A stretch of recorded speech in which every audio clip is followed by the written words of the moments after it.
We on the tour bus, y'all, with the North Mississippi All-Star bass man, Mr. Chris Shue. What's going on, baby?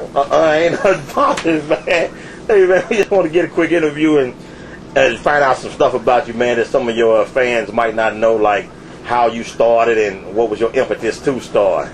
Man, you know, coming from a musical family, you know, Dad played guitar back in the old school quartet days, you know, so that was kind of my thing, you know, playing guitars out of tune and stuff. That was what I was all about back in the day, you know. But then, as I got older, but I got more serious, and I figured out that these right here was too big for the guitar, so I moved over to bass, man, and, you know, playing a little piano in church back in the day, you know, to kind of get my feel. And, you know, I got 13 years old, I was like, man, bass is pretty cool. And started playing in church serious, and, you know, that's where it came from, you know, love of the church. Now, do you find it, is it like when you first started playing, you were a left-handed guy, was it a big difference to transition over? It was impossible, you know, because in the beginning, you know, I had it flipped over, you know, with the C on the top, and I was like, man, I can't play like this, you know. Some guys can, I can't. So one day I was home and bored. I took the strings off and, you know, restrung it to left hand with the knobs up here and got me a fingernail file off in my nut.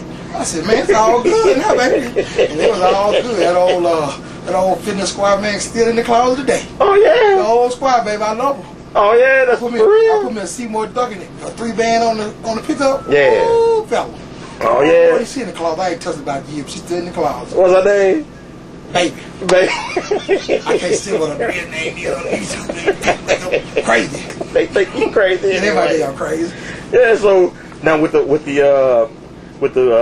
Mississippi All-Stars, and what kind of music would you categorize it as being? And they call it a hill country blues from the hills of Mississippi. You know, people don't understand, but the blues in Mississippi, you got the hills and the delta. So the delta is more, you know, 1-4-5, but the hills is more on the one syncopated over the one groove. You know what I mean? It just stays on the one. It's more funkier than the delta is just more, you know, just syncopated 1-4-5 all the way. As to where the hills is more just grooving on the one, you know, and you kind of mess it around. So that's kind of our style and our objective. You know, Ariel, Burnside, Junior Kimbrough, all those guys, man, are just killing. Well, used to kill. Both of them are dead now, but I mean, there's that style. But their families, man, to these days down in Mississippi, some of the baddest stuff you ever want to hear, man. But it's all over the one.